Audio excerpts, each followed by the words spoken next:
তো হ্যালো বন্ধুরা, শুভ সকাল সবাইকে। কালকে চলেছিলাম হঠাৎ মামা বাড়িতে রাত্রে বেলা। তার কারণ হচ্ছে নাম কীর্তন শুনতে শুনতে রাত প্রায় 3টে বেজে গেছিল। তাই ঘুম থেকে উঠতে একটু লেট হয়ে গেছে, প্রায় 11:30 বেজে গেছে। তারপর আর কি ফ্রেশ ট্রেশ হয়ে চলে আসলাম নতুন ভিডিওর ইন্ট্রো দিতে বাড়ির পেছনে রাস্তালাতে। তো আবার গামছা স্যান্ডো গেঞ্জি পরে। তো চলো এবার কি করি দেখতে থাকো।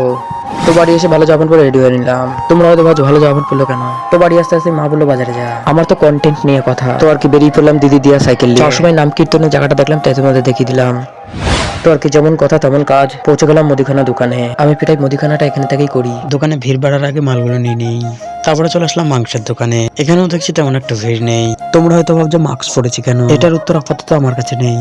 তারপর সবজির দোকানে চলে আসলাম। তারপর সবজি নিয়েও কমপ্লিট। তারপর আর কিছু কি বাকি আছে ঠিক মনে পড়ছিল না। তারপর হঠাৎ মনে পড়লো আরেকটা জিনিস বাকি আছে, আর সেটা হলো টক দই। তো যেমন কথা তেমন কাজ, চলে এলাম মিষ্টি দোকানে দই নিতে।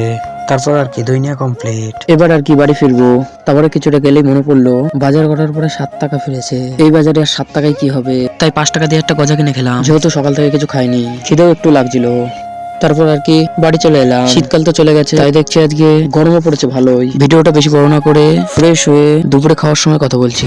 স্নান দান করার পরে শুয়ে বসেই ছিলাম। তারপর মা ডাক দিল, খিদেও পেয়েছিল খুব, তাই তাড়াতাড়ি বসে পড়লাম। খাবারে কি ছিল সেটা সবাই বুঝতে পারছো, তাই আর আলাদা করে বললাম না। খাবারটা কেমন টেস্ট হয়েছে সেটা তো অতুলনীয়, কারণ এটা আমার মায়ের হাতের। তাই মায়ের হাতের মতো রান্নার স্বাদ কোথাও পাবো না। তাই সবগুলো একসাথে নিয়ে একটা ছোট্ট করে বাইট দেবো। সত্যি খেতে খুব ভালোই হয়েছিল। ঘরের রান্নার স্বাদ একটু আলাদাই, আমার থেকে বেশি আপনারাই জানেন সেটা। তো আমি খেয়ে নিই, দেখা হচ্ছে পরের কোনো ভিডিওই।